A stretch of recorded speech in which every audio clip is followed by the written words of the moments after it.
Hello everyone, welcome back to my channel. Before starting the video, please subscribe and keep watching for more details videos. Coco Gauff unveils secret weapon she's banking on for Canadian Open dominance. My intention is to repeat. As the North American hardcourt swing begins, Coco Gauff is back in the spotlight, this time as the top seed at the Canadian Open. With Aryna Sabalenka absent from the tournament, all eyes are on the reigning U.S. Open champion to make a bold statement in Montreal.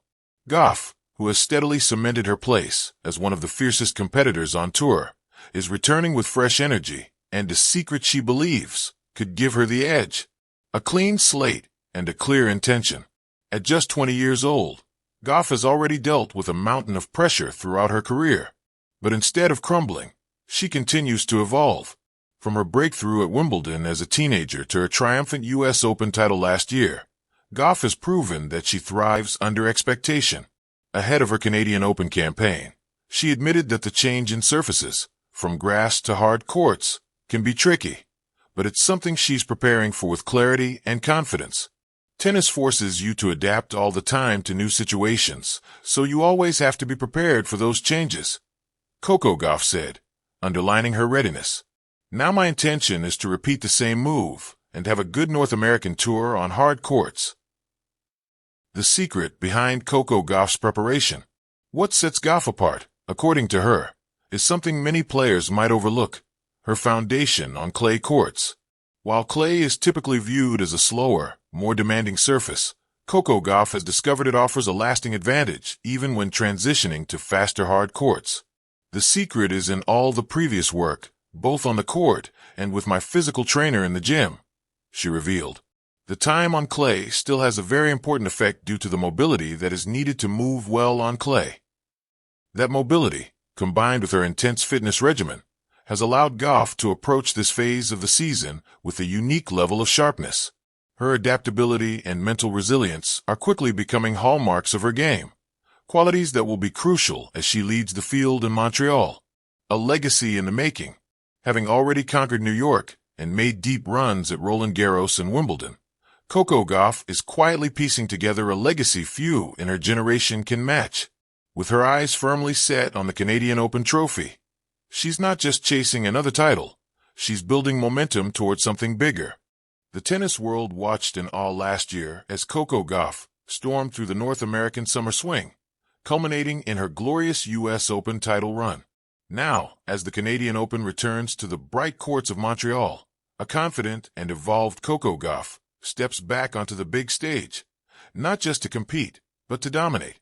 With an unmistakable air of quiet determination, the 21-year-old phenom dropped a tantalizing hint during her press conference. She's bringing a secret weapon to Canada. My intention is to repeat, Gauff said with a knowing smile. And I'm not coming alone. I've got something extra in my bag this time.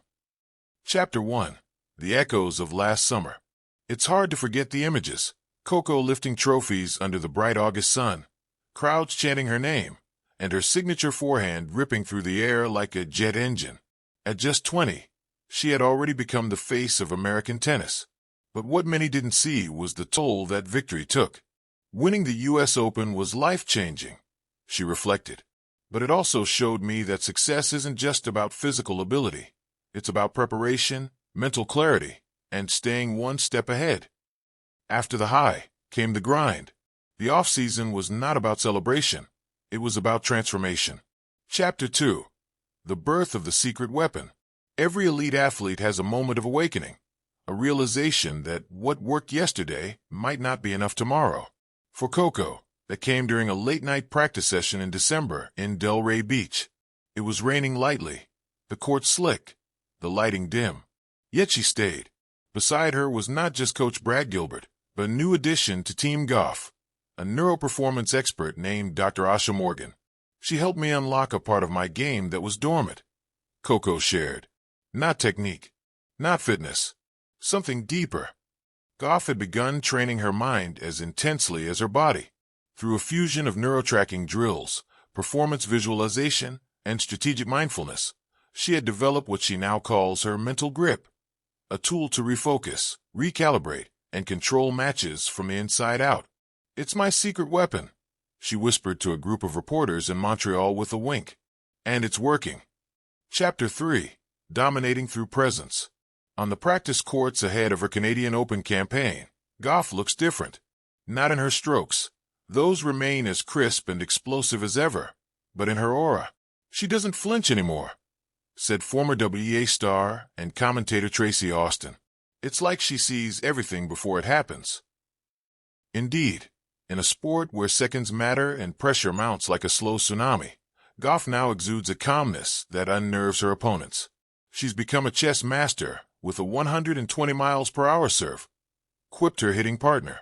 This isn't just confidence, it's presence. Something that players like Serena Williams and Novak Djokovic built careers on. Now, Gauff is stepping into that rarefied air. Chapter 4.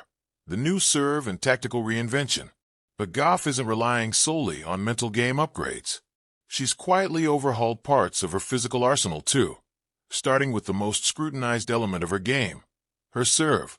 Criticized in the past for inconsistency and technical flaws, her serve has undergone a makeover. Collaborating with biomechanics analysts and former ATP pros, Gauff has adjusted her toss point, shoulder alignment, and timing. The serve is now a weapon, not a liability, her coach Brad Gilbert declared. And with her mental grip complementing her mechanical improvements, she's using the serve as a tone setter, a first strike statement that says, "You're in my arena now." Chapter 5. The Intention to Repeat. I'm not here to chase points or rankings, Gauff said in a sit-down interview on the eve of the tournament. My intention is to repeat. It's a bold statement. Repeating at any major WTA event is a tall order, especially with a field that includes world number 1 Iga Swiatek, resurgent Naomi Osaka, and a wave of informed youngsters like Leylah Fernandez and Linda Noskova. But Coco isn't just banking on her skills. She's betting on her evolution. This isn't just about defending a title. It's about staking her claim as a dynasty in the making. And the Canadian Open, often seen as a barometer for U.S. Open success, is the perfect proving ground. Chapter 6. The First Test, Dangerous Opener. The draw wasn't kind. Coco opens against Daria Kasatkina, a wily counterpuncher who thrives on disrupting rhythm. But Gauff isn't concerned. She's tricky, but I've prepared for trickier, Coco said. The key is staying in my lane. That's where the secret weapon helps. The match plays out like a symphony. Kasatkina pushes her to long rallies, drags her into the corners, tries to provoke the old Coco, the one who rushed, who cracked under defensive pressure. But the new Gauff? She slows the game down, talks to herself in quiet affirmations between points, recenters with a subtle bounce of the ball. In 2 sets, she advances. Clean, composed, clinical. Chapter 7. The Locker Room Murmurs. The buzz begins. Other players start whispering about Gauff's newfound steadiness. She's ice now, said Aryna Sabalenka after her second-round win. Nothing rattles her. Reporters start calling it the Zen Zone. But for Gauff, there's no gimmick. It's just me, finally playing from the inside out, she told Tennis Channel. Chapter 8. Lessons from Legends. Part of Coco's evolution came from a series of mentorship chats with legends like Chris Evert and Billie Jean King. Chris told me, "You already have the weapons. The real battle is emotional regulation," Coco revealed. That stuck with me. With these insights, Gauff created pre-point routines and post-era rituals, tiny behavioral resets that keep her focused. And fans have begun spotting them.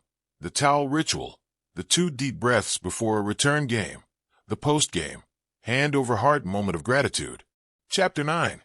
Montreal to New York, a statement in motion. As the week progresses, Gauff cruises past Maria Sakkari and Beatrice Haddad-Maia, barely dropping games. Her serve percentage is up. Her break-point conversion rate is best in the tournament. But more than stats, it's her composure that impresses. She's sending a message to the WTA Tour. Last year wasn't a fluke. It was the beginning.